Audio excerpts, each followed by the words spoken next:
Oke, Brion mengangguk. Setelah merenung sejenak, dia berkata lagi, bagaimana jika Kina tidak mau tanda tangan? Walau tidak mau pun kita harus memaksanya. Ekspresi Fajar berubah menjadi dingin dan seram. Dia tidak akan pernah membiarkan keluarga Gibran pulang ke keluarga Libra. Jika keluarga Gibran kembali ke keluarga Libra dan kesalahpahaman antara Gibran dan ayah terpecahkan, mereka mungkin akan mengetahui bahwa apa yang terjadi saat itu sebenarnya adalah rencana yang dirancangnya secara diam-diam. Grup Libra adalah miliknya, dia tidak akan membiarkan Kina mengambil 1 sen pun dari grup Libra. Jika Kina tahu diri, maka jangan cari masalah dengannya.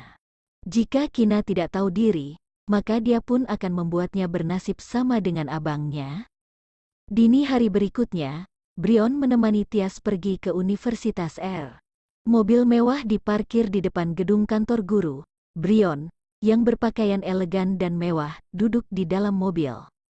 Dia berkata kepada Tias yang turun dari mobil dan berdiri di luar, Tias, kamu pergi ke kantor dan lihat apakah Kina sudah datang.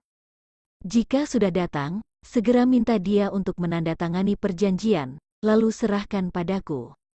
Oke, Bu, aku naik dulu. Tias mengangguk, agak membungkuk pada ibunya, lalu berbalik dan berjalan masuk ke gedung perkantoran. Tiba di kantor, dia tidak menemukan Kina, alisnya berkerut. Dia mengirim pesan teks untuk memberitahu Brion dan menyarankannya untuk duduk di kafe terdekat dulu.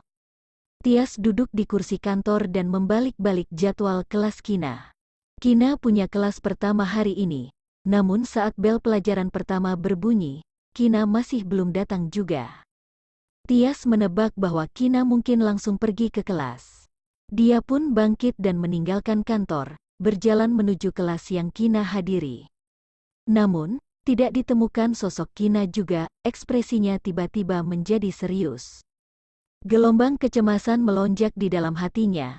Setelah mengetahui persoalan bahwa dirinya adalah cucu tuan besar Libra, dia langsung tidak hadir di sekolah hari ini. Tias menenangkan suasana hati yang kacau. Dia mencoba menghubungi Kina, tetapi tidak ada yang angkat. Sampai panggilan ketiga kalinya, barulah telepon terhubung. Bu Libra, bolehkah aku bertanya? Di telepon, Ibu Kina memotongnya. Halo, saya ibunya Kina. Halo, Tante, saya adalah rekan Bu Libra. Kamu bisa memanggilku Bu Tias. Dia tidak datang ke sekolah hari ini, jadi, aku pun meneleponnya untuk menanyakan kondisinya. Tias sedikit terkejut, dia tidak memberitahu Ibu Kina nama keluarganya, agar tidak membangkitkan kecurigaan Ibu Kina. Oh, ternyata rekan Kina, dia masuk rumah sakit karena demam tinggi. Terima kasih Bu Tias atas perhatiannya, Ibu Kina tersenyum. Tias menggunakan nada yang lebih lembut dan elegan, berkata, Tante, di mana rumah sakit tempat Bu Libra inap? Aku akan mengunjunginya ketika aku punya waktu luang. Tias berhasil mendapatkan alamat rumah sakit Kina. Dia segera memberitahu ibunya, karena perjanjian ada di tangan Kina, dan perjanjian itu menggunakan kertas khusus, sehingga Brion pergi ke grup Libra dan meminta pengacara untuk menyiapkan 3 rangkap perjanjian lagi. Ketika Tias menyelesaikan kelas, keduanya pun bergegas ke rumah sakit dengan membawa surat perjanjian. Begitu sampai di ruang inap, mereka hampir bertemu dengan Ibu Kina. Setelah Ibu Kina pergi, barulah Brion berjaga-jaga di luar kamar, sementara Tias masuk untuk mengetes sikap Kina. Kina baru saja minum obat, sekarang dia terbaring di tempat tidur dengan wajah pucat. Ketika mendengar suara pintu terbuka, dia perlahan membuka matanya. Melihat pendatang adalah Tias, dia berkata dengan suara yang sedikit serak dan lemah, Bu Tias. Bu Libra, kamu tidak datang ke sekolah hari ini. Aku meneleponmu dan ibumu yang angkat. Aku dengar bahwa kamu sakit. Jadi, aku pun datang untuk menjengukmu. Tias tersenyum anggun dan lembut, lalu meletakkan 1 buket bunga lili di atas meja. Mengingat bahwa Tias adalah kakak sepupunya dan juga sedemikian peduli pada dirinya, Kina merasakan kehangatan di dalam hati. Senyum tipis terpasang di wajah pucatnya. Terima kasih. Bagaimana kondisimu, kenapa tiba-tiba demam tinggi? Tias pura-pura khawatir. Sekarang Kina telah tahu bahwa Tuan Besar Libra adalah kakeknya. Tias khawatir dia akan menimbulkan kecurigaan dan penolakan dari Kina seandainya dia langsung membahas tentang perjanjian. Oleh karena itu, dia hanya bisa berpura-pura menanyakan kondisi Kina terlebih dahulu, lalu baru perlahan-lahan membahas tentang perjanjian. Mungkin karena masuk angin tadi malam, demamnya belum reda. Kina tersenyum ringan. Pagi tadi, ibunya menyadari dia belum bangun tidur, sehingga pergi ke kamarnya untuk membangunkannya. Pada saat itulah ibunya menemukan bahwa dia mengalami demam tinggi. Seolah teringat sesuatu, dia berkata lagi, "Omong-omong, karena masalah kemarin terjadi mendadak, sehingga aku belum sempat menandatangani perjanjian. Aku meletakkannya di laci meja sekolah. Apakah kamu terburu-buru? Kalau kamu terburu-buru, kamu mungkin harus pergi ke sekolah dan mengantarkannya ke sini agar aku bisa tanda tangan." Meskipun Kina tahu dia adalah cucu dari Tuan Besar Libra, tapi ayahnya sudah bilang bahwa mereka tidak akan kembali ke keluarga Libra. Itu artinya ayah tidak peduli dengan kekayaan keluarga Libra. Apalagi ayahnya tidak bekerja untuk grup Libra dalam beberapa tahun terakhir. Namun, Tuan Besar Libra malah tiba-tiba memberikan begitu banyak saham untuknya. Dia merasa malu dan gelisah jika mengambil barang yang bukan miliknya. Jadi, dia lebih baik mengembalikannya. Sebenarnya aku tidak terburu-buru. Aku berencana untuk menunggu sampai kamu sembuh dan keluar dari rumah sakit saja. Tapi ketika ibuku tahu bahwa aku mau menjengukmu, dia menyuruhku untuk sekalian membawa surat perjanjian itu. Tias berkata dengan ekspresi malu, "Ibuku ada di luar.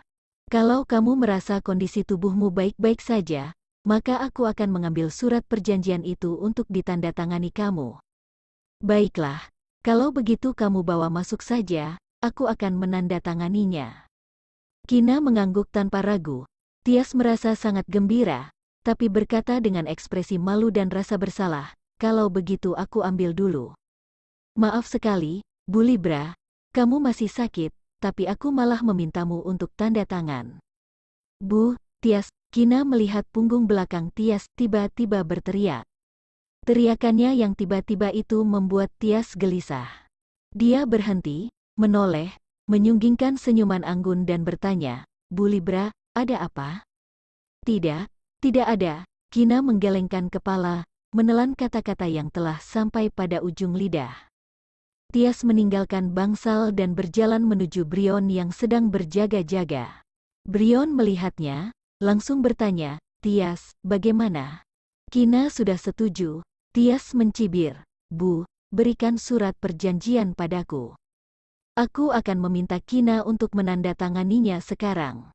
Begitu perjanjian ini ditandatangani, mereka cukup menunggu kakek mengumumkan bahwa 15% saham telah dialihkan kepada Kina pada saat itu, surat perjanjian pun mulai berlaku. Nantinya dia sudah boleh mengundurkan diri dan meninggalkan Universitas R. "Hah, aku tidak menyangka ternyata Putri Sharon begitu bodoh." Brion tersenyum hina, mengeluarkan arsip dokumen dari tas dan menyerahkannya pada Tias.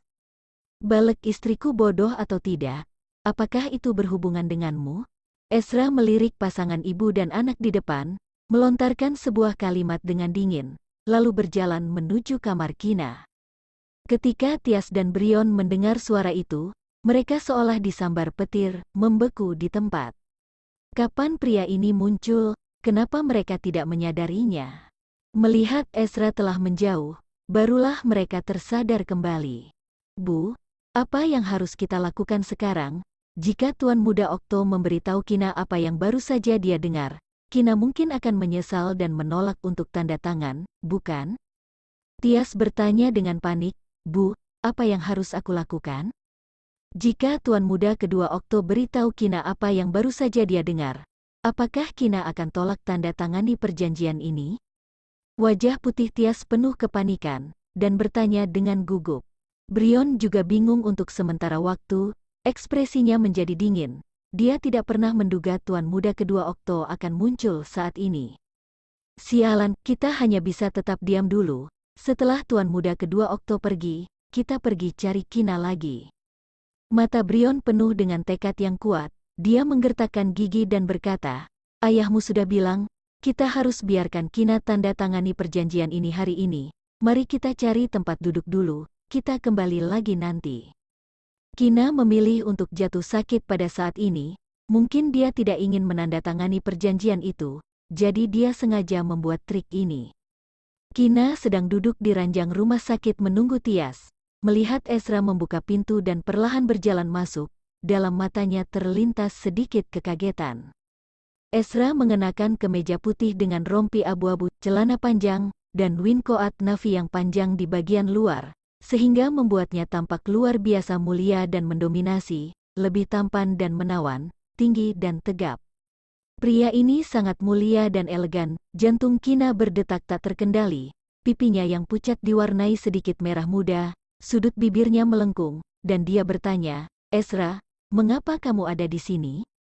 Ezra berjalan ke ranjang rumah sakit, telapak tangannya yang besar dan hangat menyentuh dahi Kina, dan segera mengerutkan kening, mengapa masih panas sekali? Kamu tidak makan obat, di mana dokter, ibu baru saja membawakan aku makanan, dan aku sudah makan obat setelah makan siang. Kina menjawab dengan jujur, suaranya sedikit serak. Kina tinggal di manor keluarga Okto beberapa hari yang lalu, dan sudah terbiasa dengan pemanas di kamar. Begitu tinggal di rumah tadi malam, dia lupa untuk memakai selimut, sehingga masuk angin. Apakah kamu masih merasa tidak nyaman? Ezra melihat Kina mengerutkan kening sepanjang waktu, ada jejak rasa sakit yang samar tertinggal di antara alisnya. Sudah lumayan baik, hanya kepalaku yang sedikit sakit. Kina berkata dengan pelan.